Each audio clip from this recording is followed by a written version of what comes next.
తాకట్లో ఉన్న మీ బంగారాన్ని విడిపించి ఆ రోజు ఆన్లైన్ రేటుకి కొంటాం. Sharma gold company.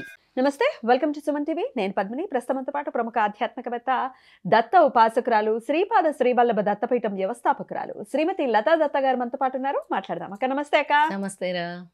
మార్గశిర మాసం మాసమే చాలా పుణ్యం చేసుకుందేమో అని అనిపిస్తుంది. ఎందుకంటే స్వామి జననం తీసుకోవటానికి, అంటే స్వామి జయంతి, దత్తాత్రేయ స్వామి జయంతి మార్గశిర పౌర్ణిమ. సో ఖచ్చితంగా మార్గశిర మాసమే పుణ్యం చేసుకుంది. ఆయన ఈ మాసాన్ని ఎంచుకున్నారు అని అంటే, మరి దత్త జయంతిని విశేషంగా దత్త ఆరాధనలో ఉన్నారు, దత్త ఉపాసనలో ఉన్నారు. కాబట్టి మీరు ఏం చేయబోతున్నారు, ఎట్లా ఏమేమి కార్యక్రమాలు ఉండబోతున్నాయి పీఠంలో, ఇవన్నీ ఒక్కసారి మీ ద్వారా అక్క. తప్పకుండా పద్మిని, చాలా అద్భుతమైన కార్యక్రమాలు ఉంటాయి దత్త జయంతికి. ఎందుకంటే స్వామి స్వయంగా చెప్తారు, ఎవరికి ఎటువంటి దోషాలున్నా కూడా ఎవరైతే స్వామి ఆరాధన చేస్తారో అవన్నీ కూడా హరిస్తాయని.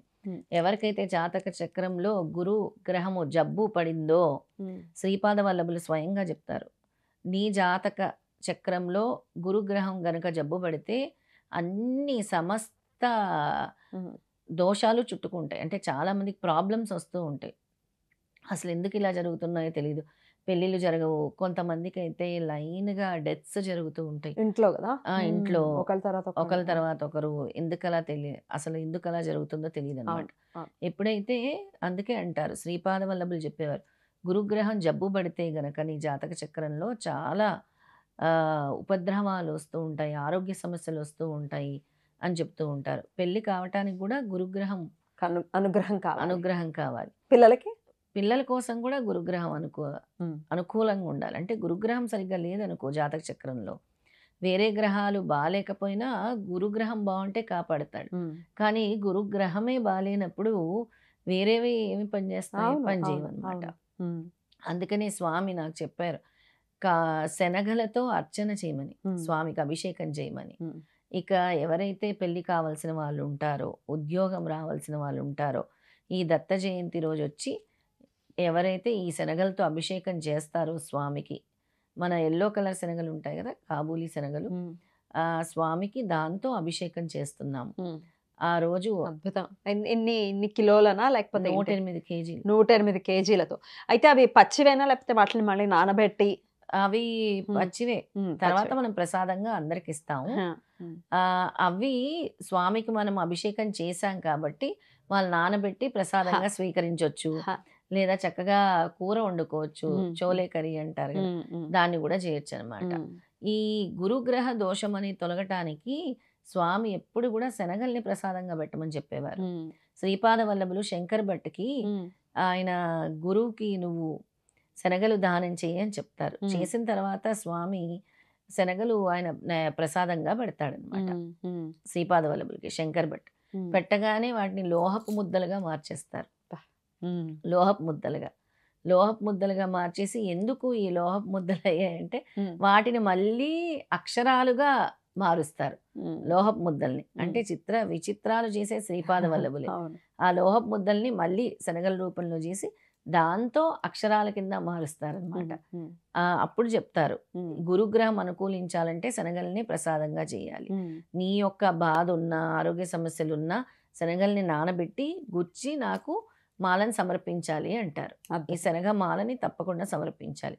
ఇక పెళ్లి కావాల్సిన వాళ్ళందరూ కూడా దత్తాత్రేయ జయంతి రోజు ముడుపు కట్టి, మన పీఠం కానీ ఎక్కడైనా దత్తాత్రేయ దేవాలయాలు ఉన్నా కూడా ముడుపు కట్టి ఒక వైట్ వస్త్రం తీసుకొని దాని పసుపు నీళ్ళల్లో ముంచి అందులో 1/4 కేజీ శనగలు, పచ్చకర్పూరము, 11 కాయిన్స్, చిన్న ఆవుని ప్యాకెట్టు, ఎంతో కొంత వాళ్ళకి తోచినంత ప్యాకెట్స్ దొరుకుతాయి కదా, ఆవుని ప్యాకెట్, అలాగే పసుపు కుంకుమ అక్షింతలు వేసేసి దాన్ని ముడుపు కింద కట్టి అక్కడ ఔదంబర వృక్షం చుట్టూ, ఎక్కడైతే దత్తాత్రేయ స్వామి దేవాలయంలో ఔదంబర వృక్షం ఉంటుందో అక్కడ చుట్టూ ప్రదక్షిణ చేసి 108 సార్లు ప్రదక్షిణ చేసి ఎవరైతే ఆ ముడుపుని స్వామి దగ్గర పెట్టి సమర్పించి వస్తారో ఖచ్చితంగా పెళ్ళి అవుతుంది.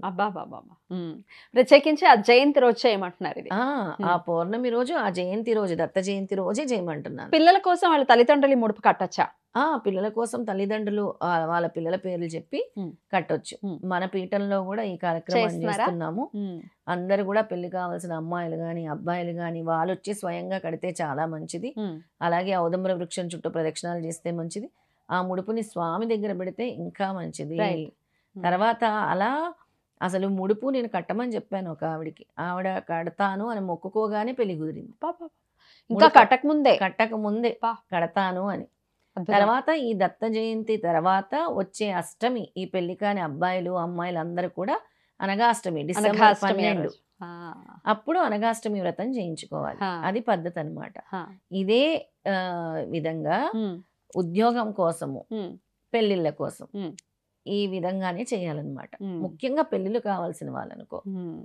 ఇక ఆరోగ్య సమస్యలు ఉండే వాళ్ళందరూ మాత్రము ఈ శనగల్ని నానబెట్టి 108 శనగల్ని మాలగా గుచ్చి ఆరోగ్యం బాగుండాలని 7 గురువారాలు చేయాలి. దత్త జయంతి నుంచి మొదలుపెట్టి 7 గురువారాలు చేయాలి. అలా చేయటం వల్ల ఆరోగ్య సమస్యలు దూరం అవుతాయి. ఇక మన దత్తపీఠంలో మొదటి రోజు వచ్చేసి ఉత్సవాలు ఇన్ని రోజులని చేస్తున్నారా? ఏ రోజుతో మొదలు? డిసెంబర్ 2 మంగళవారం నుంచి మంగళవారం, బుధవారం, గురువారం. ఎందుకంటే మనకి 3వ తారీఖే దత్తక్షేత్రాలు అన్నిట్లో పౌర్ణమి చేస్తున్నారు. అవునా? దత్తక్షేత్రాలు దత్త జయంతి 4వ తారీఖే కదా? 4వ తారీఖే కానీ 3 నుంచే పౌర్ణమి వస్తుంది. దత్తక్షేత్రాలు అన్నిట్లో 3, 4 తారీఖులు కూడా దత్త జయంతిని చేస్తున్నారు విశేషంగా. ఎందుకంటే చంద్రుడిని చూసేది 3వ తారీఖు రాత్రి అని చెప్పారు. అందుకని 3వ తారీఖు కూడా దత్త జయంతిని నిర్వహిస్తున్నారు. సో మన పీఠంలో కూడా 2, 3, 4 తారీఖుల్లో ఉత్సవాలు జరుగుతాయి. మొదటి రోజు మనకు అందరికి కూడా దత్త దీక్షలు ఇవ్వటం జరుగుతుంది. దాదాపు 60 మంది పైనే దత్త దీక్షలు. ఈ దత్త దీక్షలు ఎందుకు చేయాలి అని అంటే అదొక మహాసంకల్పము. వాళ్ళకి ఏదైనా జీవితంలో అడ్డంకులు బ్లాకేజెస్ వచ్చినా ఈ గురు దీక్ష తీసుకోవటం వల్ల గురువు ఈ చెడు స్పందనల్ని ఆయన స్వీకరిస్తారు. స్వయంగా శ్రీపాదులు వారు చెప్పారు, ఎప్పుడైతే మీరు నా యొక్క కైంకర్యాలు చేస్తారో, ఎవరైతే నా గురించి దీక్ష చేస్తారో, ఎవరైతే అంతఃకరణ శుద్ధితో ఈ దీక్షను ఆచరిస్తారో వాళ్ళ యొక్క కర్మల్ని నేను స్వీకరిస్తాను, వాళ్ళ చెడుల్ని నేను పారద్రోలుతానని స్వామి చెప్పడం జరిగింది అనమాట. అందుకే 2వ తారీఖు ఉదయాన్నే 5 గంటల నుంచి దీక్షలు ఇస్తాము. అలాగే 2, 3, 4 తారీఖులు కూడా 3 రోజులు దీక్ష చేస్తారు. ఇక ఆ రోజు సామూహిక గురుచరిత్ర పారాయణం ఉంటుంది. హనుమాన్ చాలీసా 108 సార్లు ఉంటుంది. ఆ రోజు సాయంత్రం హనుమాన్ చాలీసా సామూహికంగా హనుమాన్ చాలీసా భజన బృందం వచ్చి చేస్తారు. అందరూ వాళ్ళతో పాటు పాడటం జరుగుతుంది. ఇక ఆ రోజు ఈ తమలపాకు సేవ కూడా ఉంటుంది స్వామివారికి. మంగళవారం కదా? మంగళవారం. దత్తాత్రేయుల వారికి, అదే శ్రీపాదుల వారికి, హనుమంతుడికి కూడా ఈ తమలపాకు సేవ ఉంటుంది. తర్వాత మర్నాడు 3వ తారీఖు మనం విశేషంగా చెప్పాను శనగలతో అభిషేకం అని చెప్పాను. ఇక ఆ శనగలతో అభిషేకము, అలాగే దత్తాత్రేయ హోమం కూడా ఉంటుంది.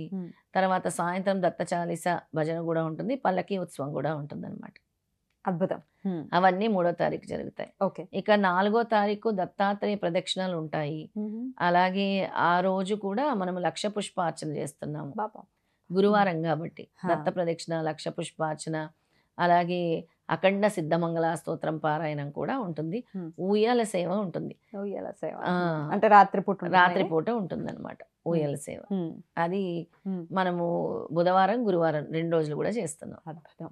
ఇన్ని కార్యక్రమాలు ఉన్నాయి. మరి మేము కూడా రావాలనుకుంటున్నాం పీఠానికి, మేము కూడా దర్శించుకోవాలనుకుంటున్నాం ఈ ప్రత్యేకమైన హోమం కానీ ఇటువంటి అభిషేకాల్లో కానీ మేము పాల్గొనాలి అంటే వాళ్ళు కూడా పాల్గొనొచ్చా? తప్పకుండా. అభిషేకాలంటే గుర్తొచ్చింది నాకు. 64 సుగంధ ద్రవ్యాలతో అభిషేకం చేస్తున్నాం మొదటి రోజు.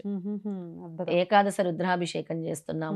తర్వాత సప్త నదీ జలాలతో అభిషేకం చేస్తున్నాం. ఆ 3 రోజులు కూడా విశేషమైన అభిషేకాలు కూడా ఉన్నాయి.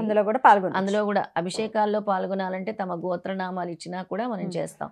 నేను అడగబోతున్నాను, గోత్రనామాలు ఇప్పుడు వేరే చాలా దూరంలో ఉన్న వాళ్ళు ఈ కార్యక్రమాలు పాల్గొనాలి అనుకుంటే మీరు ఇస్తారు?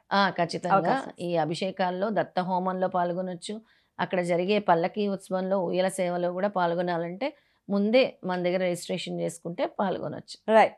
చాలా చాలా అద్భుతమైనటువంటి కార్యక్రమాలని స్వామి సంకల్పించుకున్నారు. స్వామి ద్వారానే ఈ సంకల్పం వచ్చిందని ఖచ్చితంగా చెప్పుకోవచ్చు. చక్కటి కార్యక్రమాలని డిజైన్ చేసి ఉన్నారు. చాలా ఆయన అనుగ్రహంతో అన్ని దిగ్విజయం అవ్వాలని మనస్ఫూర్తిగా కోరుకుంటూ, మరి మీరు కూడా ఈ కార్యక్రమంలో పాల్గొనాలి అనుకునే వాళ్ళు మీ గోత్రనామాలు ఇచ్చుకోవచ్చు, లేదా ఇంకా ఏమైనా డీటెయిల్స్ కావాలి, మీరు డైరెక్ట్గా రావాలి అనుకున్నా కూడా రిజిస్టర్ చేసుకోవాల్సి ఉంటుంది.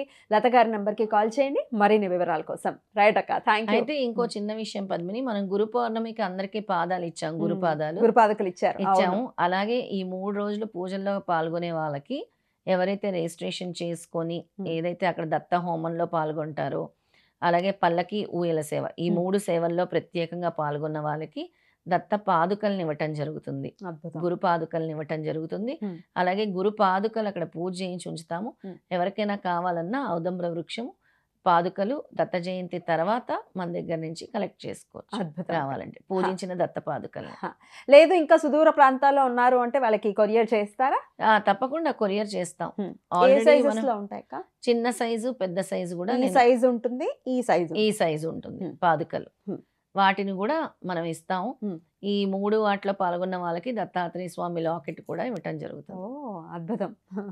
గోత్రనామాలు ఇచ్చుకున్న వాళ్ళకి కూడా లాకెట్స్ కానీ పాదుకలు కానీ పంపించడం జరుగుతుంది.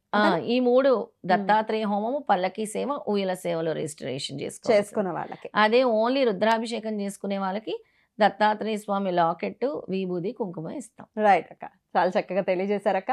Thank you so very much. నమస్తే అక్క. జై గురుదత్త. శ్రీ గురుదత్త.